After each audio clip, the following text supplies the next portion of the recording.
ఓం సాయిరాం బాబా భక్తులందరికీ కూడా నమస్కారం అండి. అందరూ కూడా సుఖంగా సంతోషంగా ఎప్పుడూ కూడా ఆనందంగా ఉండాలి అని చెప్పి ఆ బాబాగారి తరపున నేను కూడా మనస్ఫూర్తిగా కోరుకుంటున్నాను. ఈరోజు బాబాగారు అందించే సందేశం ఏంటి అంటే కనుక, తల్లి ఇదే ఆఖరి రోజు, నీ పరీక్షా కాలం అనేది పూర్తిగా ముగిసిపోయింది. ప్రాప్తం ఉంటేనే ఇది వినగలుగుతావమ్మా, నిర్లక్ష్యం చేస్తే నిజంగా ఇది నీ కర్మేనమ్మా అని చెప్పి ఏదో తెలియని సందేశాన్ని ఈరోజు బాబాగారు మన ముందుకు తీసుకొని వచ్చారండి. మరి బాబాగారు ఏ సందేశం అందించినా కూడా అది మన భవిష్యత్తుకు పునాది లాంటిది అని చెప్పి మనందరికీ కూడా తెలిసిన విషయమే కదా. మరి సందేశం పూర్తిగా వింటేనే సందేశంలో ఉండే ఆంతర్యం అనేది మీకు అర్థమవుతుంది. దానికంటే ముందు చాలామంది కూడా గురువుగారి గురించి అడుగుతున్నారు. అక్క, ఎన్నో రకాల సమస్యలతో మేము సతమతమైపోతున్నాము, మీకు తెలిసిన గురువుగారు ఎవరన్నా ఉంటే చెప్పండి అక్క అని చెప్పి అడుగుతున్నారు. నేను పదే పదే ఈ గురువుగారి గురించి ఎందుకు చెప్తున్నాను అంటే కనుక, నేను జీవితంలో కష్ట సమయంలో ఉన్నప్పుడు అసలు ఈ కష్టం నుంచి బయటపడగలనా అనుకున్నానండి. అటువంటి సమయంలో నేను గురువుగారిని కాంటాక్ట్ అయ్యాను. గురువుగారు చేసిన పూజల వల్ల ఆ కష్టం నుంచి నేను చాలా తేలికగా బయటపడి ఈ రోజున ఆనందంగా జీవితంలో ముందడుగు వేస్తున్నాను. అలాగే మీ జీవితాలలో ఎటువంటి సమస్యలు ఉన్నా కానీ శ్రీ షిరిడి సాయిబాబా ఆశీస్సులతో జ్యోతిష్యం చెప్పబడును. గురూజీ శివరామరాజు గారు. Phone number 995994225552. మీరు ఇప్పటి వరకు ఎన్నో చోట్ల జ్యోతిష్యం చెప్పించుకొని మీరు ఆశించిన మార్పులు మీ జీవితాలలో జరగలేదని చెప్పి బాధపడి ఉంటారు. కానీ ఇక్కడ అస్సలు అలా జరగదండి. మీ సమస్యలు ఏవైతే ఉన్నాయో, ప్రేమ, పెళ్ళి, ఉద్యోగం, రాజకీయం, సంతానం లేక ఇబ్బంది పడుతున్న భార్యాభర్తల మధ్య గొడవలున్నా, అప్పుల సమస్యలున్నా, శత్రువుల సమస్యలున్నా, అవేంటో మీరు గురువుగారికి వివరించి చెప్పినట్లయితే వాటికి తగిన పూజలు చేసి గురువుగారు మీకు రోజులలోనే పరిష్కారాన్ని చూపిస్తారు. గురువుగారు చెప్పింది చెప్పినట్లుగా 100కు 1000% జరుగుతుంది. నమ్మకంతో కాంటాక్ట్ అవ్వండి. ఇక బాబాగారి యొక్క సందేశం విషయానికి వస్తే, బిడ్డ నీకు ఇదే ఆఖరి రోజు. ఏంటి బాబా, కష్టాలన్నీ ఒకే రోజులో వెళ్ళిపోతాయా? బాధలన్నీ కూడా ఈ ఒక్క రోజుతో తీరిపోతాయా? ఇదే ఆఖరి రోజు, నీ పరీక్షా కాలం పూర్తిగా ముగిసిపోయింది అని చెప్పి అంటున్నారు. నిజంగా నా జీవితంలో సంతోషాలనేవి అడుగు పెడతాయా? ఇదంతా కూడా నిజమేనా అని చెప్పి అనుకుంటూ ఉన్నావు కదా బిడ్డ. అయితే అసలు నేను ఎందుకు ఇలా చెప్తున్నానా అని చెప్పి నువ్వు పూర్తిగా వింటేనే తెలుస్తుంది. ప్రతి మనిషికి కూడా ఈ ఉన్న జీవితం అనేది చాలా చాలా చిన్న జీవితం.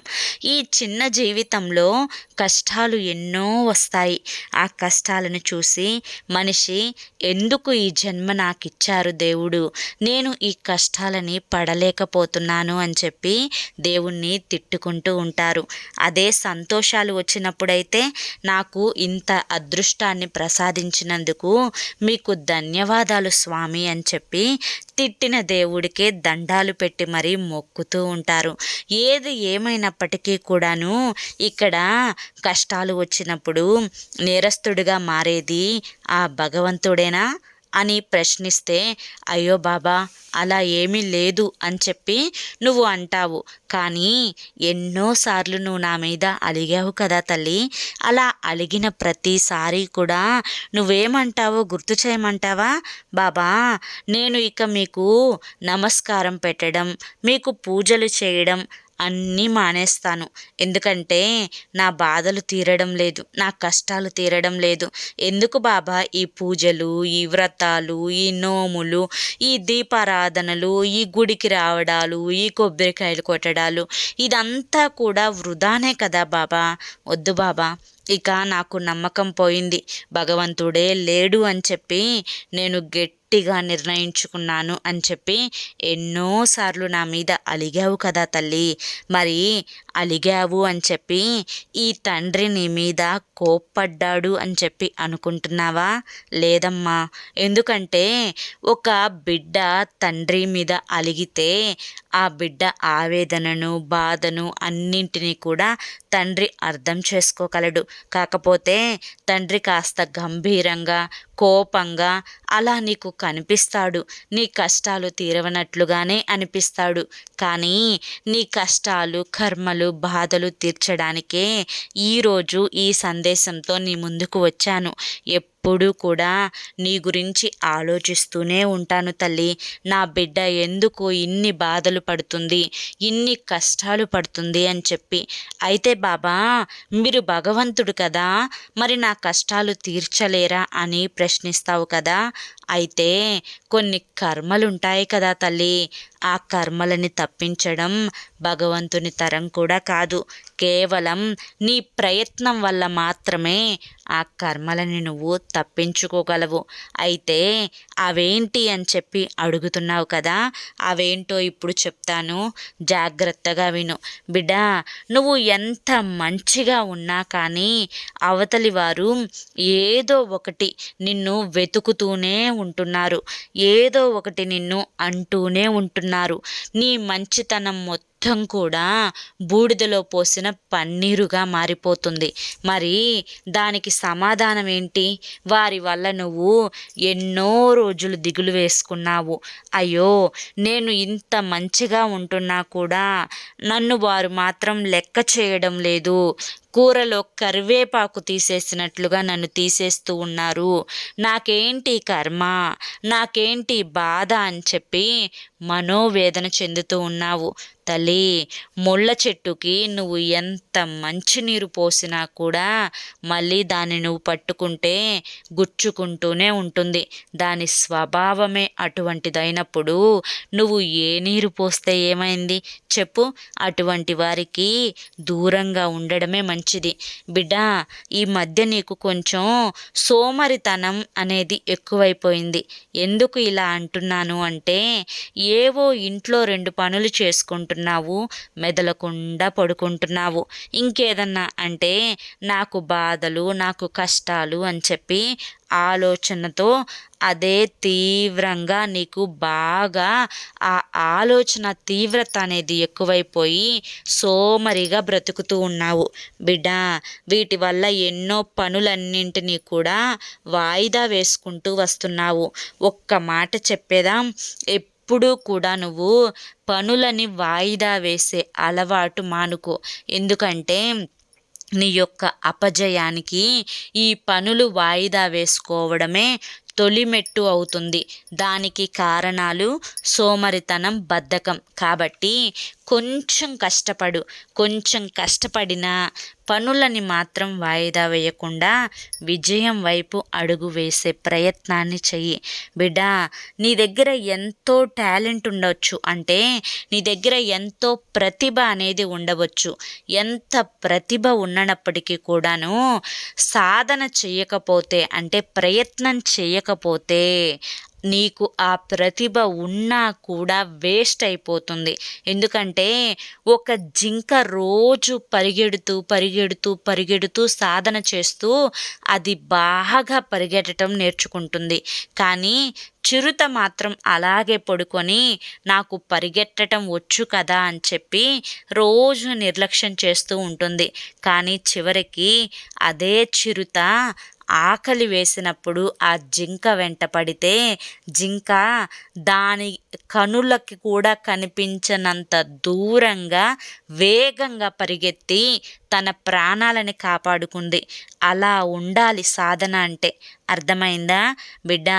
అడుగుతున్నారు కదా అని చెప్పి అందరికీ కూడా అన్నీ నీ రహస్యాలు చెప్పేస్తూ ఉన్నావా? అయితే నీ గుట్టు రట్టేనమ్మా. ఎందుకు ఇలా చెప్తున్నాను అంటే, నువ్వు మంచిదానివే, కాదనడం లేదు. కానీ నీలాగే అందరూ ఆలోచిస్తారు అని చెప్పి, నీకు లాగానే అందరూ కూడా మంచిగా ఉంటారు అని చెప్పి అనుకుంటే అది పొరపాటే అవుతుంది కదా తల్లి. కాబట్టి అడుగుతున్నారు కదా అని చెప్పి నీ రహస్యాలు ఎప్పుడూ కూడా ఎవ్వరితో చెప్పవద్దు.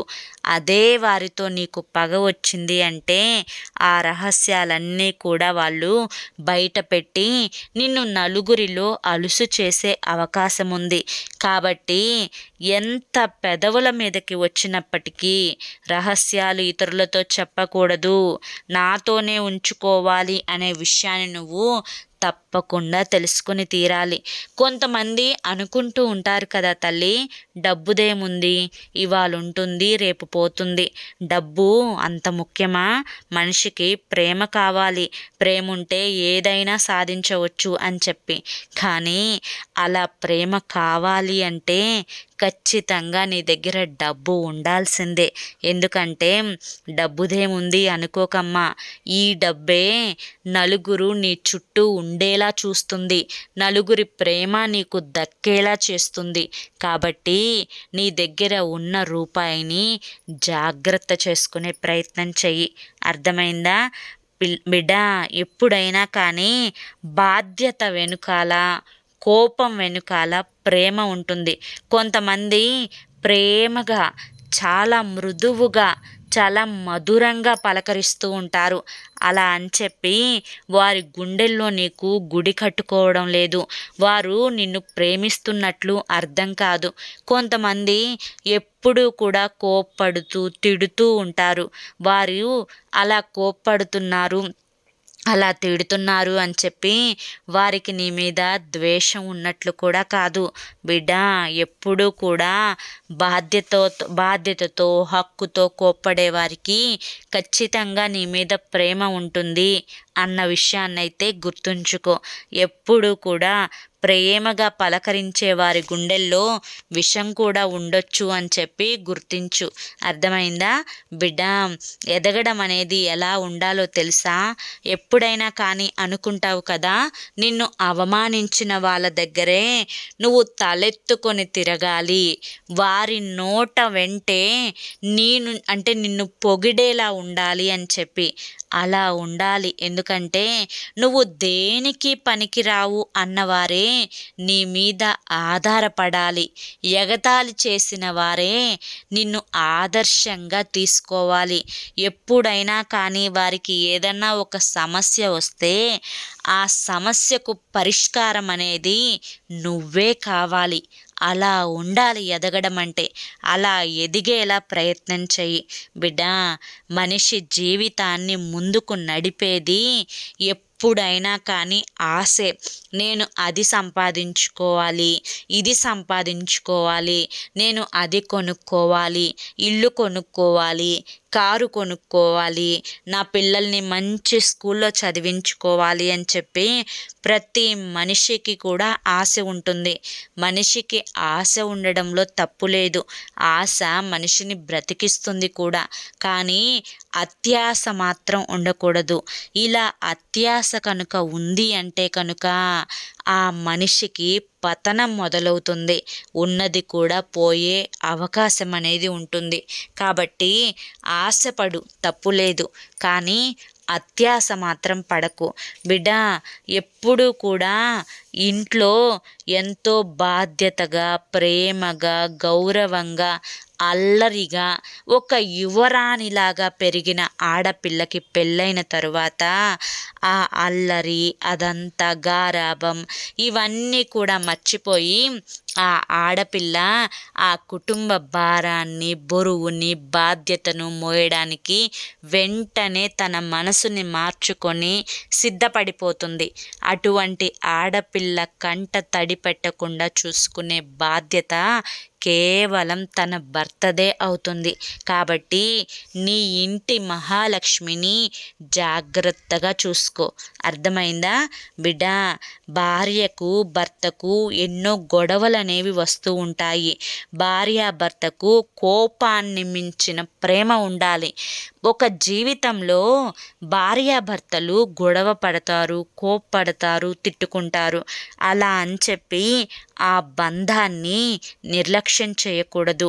కోపాన్ని మించిన ప్రేమ ఏ భార్యాభర్తకు ఉంటుందో అలాగే పంచాయతీల తరువాత సర్దుకుపోయే గుణం ఏ భార్యాభర్తలకు ఉంటుందో ఆ భార్యాభర్తలు ఎప్పుడు కూడా వారి బంధాన్ని తెగిపోకుండా చూసుకుంటూ ఉంటారు. అలా ఉంటేనే ఆ బంధం అనేది నిలబడుతుంది.